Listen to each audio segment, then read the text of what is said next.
भारतीय आभूषणों का सिनेमाई सफर, Bollywood and Indian cinema special. दोस्तों, भारतीय सिनेमा सिर्फ कहानियों का आईना नहीं है, बल्कि ये हमारी संस्कृति, परंपरा और विरासत का चलता फिरता संग्रहालय भी है।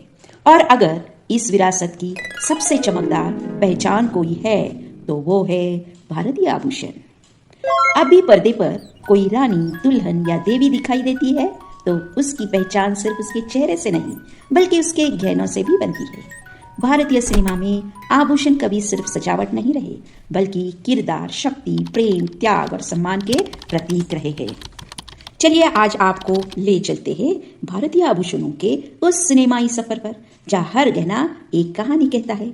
अगर हम श्वेत श्याम सिनेमा के दौर में लौटे तो मीना कुमारी, मधुबाला और नूतन जैसी अभिनेत्रियों के भारी कुंदनहार, नथ और झुमकों ने नारी सौंदर्य को शालीनता और गरिमा दी, वो भी श्वेत श्याम सिनेमा के दौर में, ब्लैक एंड व्हाइट के सिनेमा के दौर में।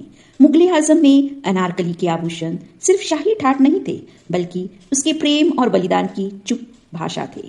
मधुबाला की चिलमिलाती पायल और माथा पट्टी आज भी भारतीय सिनेमा के सबसे आइकॉनिक ज्वेलरी लुक्स में गिनी जाती है। फिर आया वो दौर जहां आभूषणों ने स्त्री की भावना को पर्दे पर उतारना शुरू किया। फिल्म पाकीज़ा में मीना कुमारी की पायल सिर्फ गहना नहीं थी, वो उसकी पीड़ा, उसकी तन्हाई और उसकी खामोशी थी। इन पायल की चंचन में उसकी पूरी जिंदगी बसती थी। 70 और 90 के दशक में भारतीय सिनेमा ने आभूषणों को सामाजिक पहचान से जोड़ा। हेमा मालिनी की मंदिर ज्वेलरी, रेखा की साड़ी के साथ भारी सोने के हार और श्रीदेवी के नाजुक झुमके हर वर्ग की महिला को अपने आप से जोड़ते थे। इन गहनों में कभी सादगी थी तो कभी विद्रोह की हल्की सी चमक। 90 का दशक आते आते भारतीय आभूषणों को मिला ग्लैमर और ग्रैंडनेस का नया मंच। फिल्म हम आपके हैं कौन में माधुरी दीक्षित ने चूड़े, नथ, मांग टीका हर भारतीय शादी का ट्रेंड बन गया। वो दिलवाले दुल्हनिया ले जाएंगे में काजल की सिंपल गोल्ड ज्वेलरी भारतीय लड़की की मासूमियत और परंपरा का प्रतीक बनी। यह आभूषण न ज्यादा भारी थे, न ज्यादा दिखावटी, बल्कि भावना से जुड़े हुए थे। फिर आया वो दौर जब सिनेमा ने इतिहास को भव्यता के साथ दोबारा जिया। 14 अकबर, पद्मावत, बाजीराव मस्तानी जैसी फिल्मों में आभूषणों ने पूरी स्क्रीन पर राज किया। दीपिका पादुकोण की नथ, प्रियंका चोपड़ा के मराठा गहने और ऐश्वर्या राय के कुंदन हार सिर्फ सुंदर नहीं थे, बल्कि इतिहास की आत्मा थे।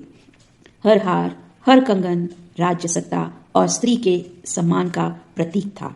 साउथ इंडियन सिनेमा ने भी भारतीय आभूषणों को देवीय स्वरूप दिया।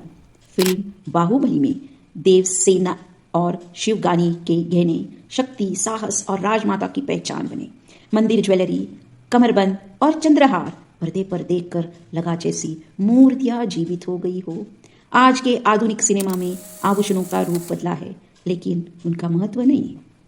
आलिया भट्ट की मिनिमल ज्वेलरी, दीपिका की स्टेटमेंट इयररिंग्स और कंगना की क्लासिक चॉइस आज की महिला की आत्मनिर्भर और आत्मविश्वासी छवि दिखाती है। अब गहने सिर्फ शादी या राजसी किरदार तक सीमित नहीं, बल्कि व्यक्तित्व का एक्सटेंशन बन चुके हैं। दोस्तों, भारतीय सिनेमा ने आभूषणों को फैशन से कहीं आगे ले जाकर संस्कृति, भावना और पहचान बना दिया। हर नथ ने प्रेम की कहानी कही, हर चूड़ी ने रिश्तों की मिठास दिखाई और हर हार ने परंपरा की चमक को जीवित रखा। यही वजह है कि भारतीय आभूषणों का सिनेमाई सफर सिर्फ पर्दे तक सीमित नहीं, बल्कि हमारी जिंदगी का हिस्सा बन चुका है। अगर आपको भारतीय सिनेमा, संस्कृति और ऐसे ही अनसुने सिनेमाई किस्से पसंद है तो चैनल को सब्सक्राइब कीजिए, वीडियो को लाइक और शेयर जरूर कीजिए, क्योंकि सिनेमा सिर्फ देखा नहीं जाता, महसूस किया जाता है। धन्यवाद।